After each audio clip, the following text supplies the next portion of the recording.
Yo, I ain't here for the money, I ain't here for the fame. Though it might be nice to own a jet plane, I'ma do it.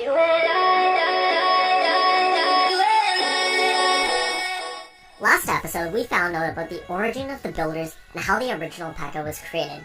But there are still 2 more versions of the Pekka that are still unanswered for. So this is going to be the story of how the Mini Pekka and Super Pekka were brought into this world of Clash.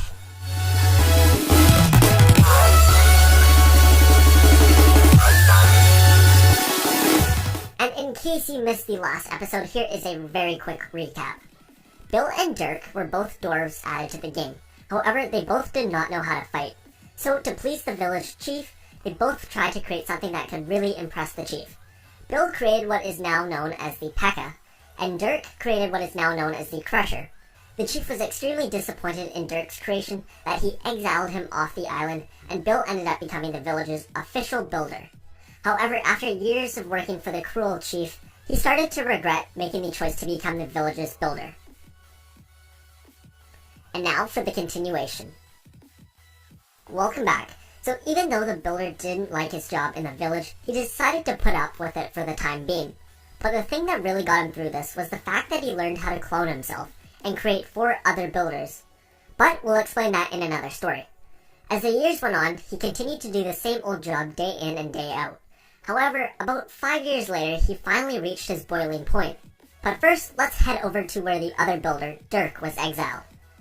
After almost 4.5 years, Dirk finally woke up from his extremely long slumber and realized that he was on some mysterious island. Even though he was sleeping for almost 5 years, he still clearly remembered how his brother showed him up and created some super cool new mechanical robot called a Pekka.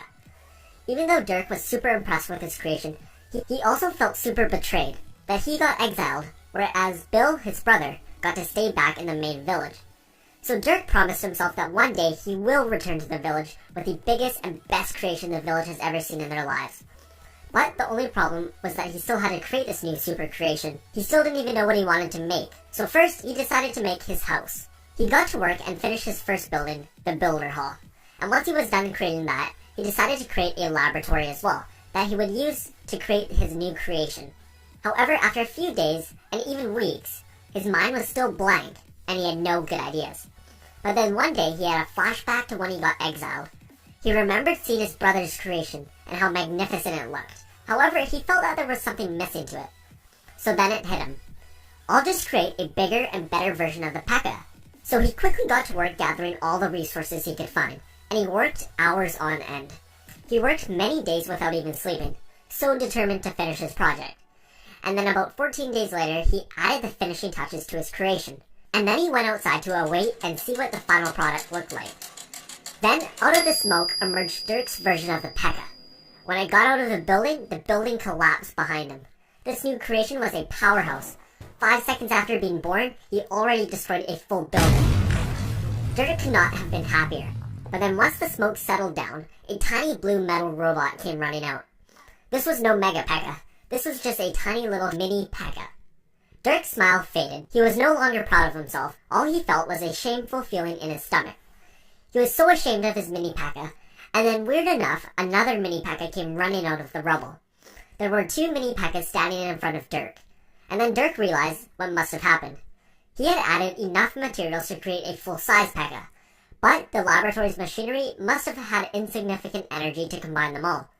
So instead of making one full-size Pekka, it split them up into 2 Mini Pekkas. Dirk was unsure of what to do, since he had no other way of getting more energy sources, and besides, the Mini Pekka destroyed all of his equipment and his house. So he had nothing left, and all the trees in the forest were going to take years to grow back. So he decided to take his boat to a nearby village and hope for the best. When he got to a nearby island, the first thing that popped out at him was a giant arena where he could hear a roaring crowd inside. There was some sort of battle going on between 2 separate sides, the blue team and the red team. Dirk sat and watched the first match, and after the match was over, he confronted the king and asked him if he could spare any resources to build a new house and possibly supply any extra energy. The king replied asking what happened to his old home, and Dirk told him what had happened, how the Mini Pekka destroyed his house and now they were homeless, and how he has no materials left to build a new house. The king, who was actually impressed by this, offered Dirk a deal. He said, I'll tell you what, I will give you all of your necessary resources that you need for your house, and then I'll even triple that, and give you even more for any future projects you might have in mind. However, I do not have anything that can help you with your shortage of energy. And all I want in return is one of your Mini Pekkas.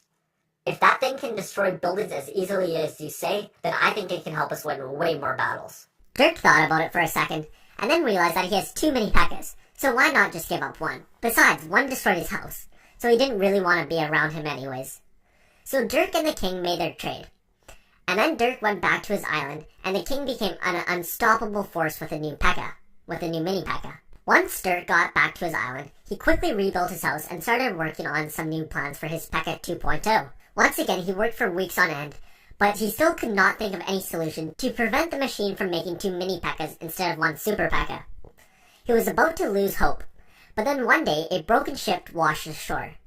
Unfortunately, a wizard and hog rider had both turned to elixir, and what was left was the hog rider's hammer and the wizard's cloak. Dirk picked up the hammer and the cloak, and inside of the cloak was a bottle of blue liquid in it. The liquid was buzzing with electricity, and Dirk thought that this must have been the lightning stone. So he took it back to his lab, brought the Mini Pekka in with him, and this time added the whole bottle of lightning to the mix. He turned the machine on and stepped out again. The machine started to shake and smoke again, before finally coming to a stop. This time the building exploded from the inside, as a gigantic Pekka stepped out. This Pekka fused with the lightning spell, and was just radiating energy. And when he stepped outside, Dirk's mouth hung open, and he quietly whispered to himself, "It's a Super Pekka."